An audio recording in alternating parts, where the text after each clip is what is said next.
If you're new here, we cut through the fluff and tell the truth about trading, what it really takes to succeed, not just what looks good on a trading highlights reel. Whether you're fighting to stay funded, recovering from a brutal drawdown, or just wondering why trading sometimes feels more like therapy than finance, you're in the right place. Because today's topic isn't about setups or secret indicators, it's about something deeper, the mental game. And I promise, once you get this part dialed in, everything else becomes easier. Let's get into it. So here's the deal. The best traders in the world, they don't think like winners. They think like losers. And I know that sounds weird, maybe even backwards, but stick with me, because this mindset shift, learning to lose on purpose, might be the most profitable thing you ever do. See, most people come into trading chasing a feeling, the high of a green day, the rush of being right, the dream of proving something to themselves, to their friends, maybe even to their ex. But trading doesn't reward people chasing highs. It rewards the ones who can sit with discomfort, who can stare down fear and boredom and self-doubt and still follow the plan. The market doesn't care how smart you are. It doesn't care how many monitors you've got. It's going to test your emotional circuitry every single day. And if you don't understand how your brain responds to pain, pressure, and uncertainty, it's not a question of if you'll blow up. It's just when. Take Tom Hougaard, for example. If you haven't heard of him, he's a veteran trader who's made millions and lost a lot along the way. Tom says something that always stuck with me. The best loser wins. Sounds like a contradiction, right?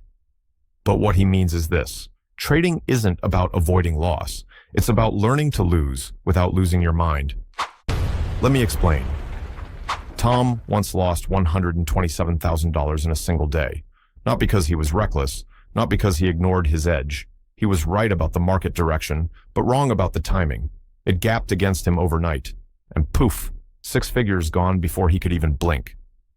Now, most people would walk away after that. They'd blame the market, blame the broker, maybe blame themselves into oblivion. But Tom did something else. He studied the loss, not just what happened on the chart, but what happened inside him. That was the beginning of a new mindset, one where losses weren't proof of failure. They were reps. Emotional weightlifting, training for the real game.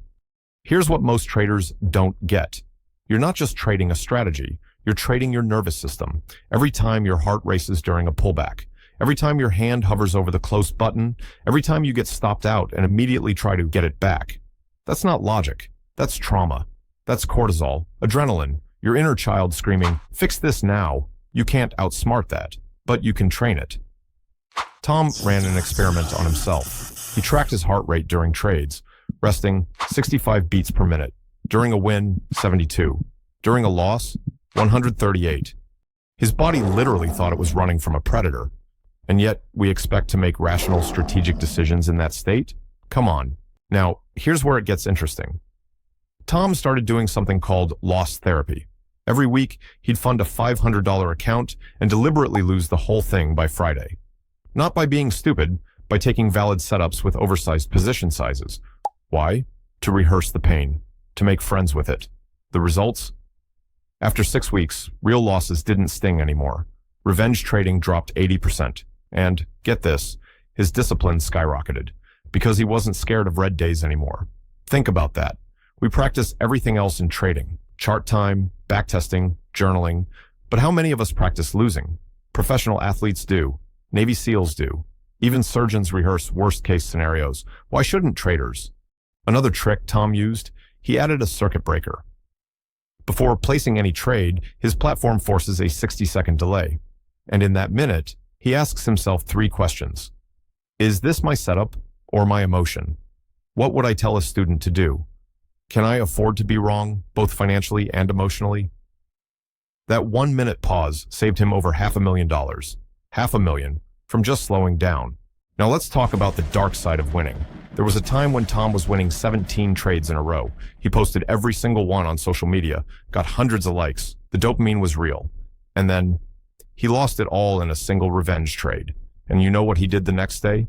He posted nothing. That's when he realized he wasn't trading for money. He was trading for validation, to feel smart, to feel worthy, to hear you're doing great without having to ask for it. But the market is the worst place to go looking for that kind of affirmation. Because the market doesn't clap for you, It doesn't care how good your caption is.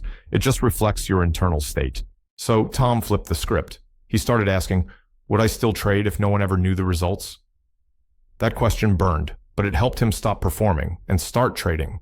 He even changed all his passwords to mantras, from winning 2015 to process not profit, from trading king to just data 2016. Every login became a reminder of who he wanted to be: detached, focused, professional. And yeah, there's a spiritual side to all of this too. Tom wakes up at 4:45 a.m. He meditates before he trades, writes 3 things he's grateful for, bows to his trading station like it's a dojo. Why? Because the market is his teacher now, not his enemy. On good days and bad days, it teaches him the same thing: presence, restraint, humility. He tracks his meditation minutes like his win rate. And guess what? The more present he is, the better he trades. Shocking, I know. Let me give you one last nugget before we wrap. Tom once had a 23 trade losing streak. That's brutal. But on trade 24, he showed up anyway. No revenge, no panic, just process. And that trade won. So did trade 25 and trade 26. That was the day he stopped needing to win. He realized, I'm not paid to be right. I'm paid to place orders. Now, he has a sticky note on his monitor that says, lost money, kept dignity. That's a win. So here's your challenge. This week, write one thing on a sticky note and slap it on your screen. I am not my P&L. I am my process. Then for 7 days, judge yourself on one thing only. Did I follow my plan? Green day, did I follow rules? Red day, did I follow rules? That's it. Because once you stop chasing wins and start mastering losses, everything changes. Conclusion: if this hit home for you, make sure to subscribe. We're building something real here. No fluff, no fantasies. Just honest trading talk for people who are in it for the long haul. And hey, next time you lose a trade, don't beat yourself up. Just remember, the best loser always wins. Thanks for watching. Stay sharp, stay humble, and as always, trade hard.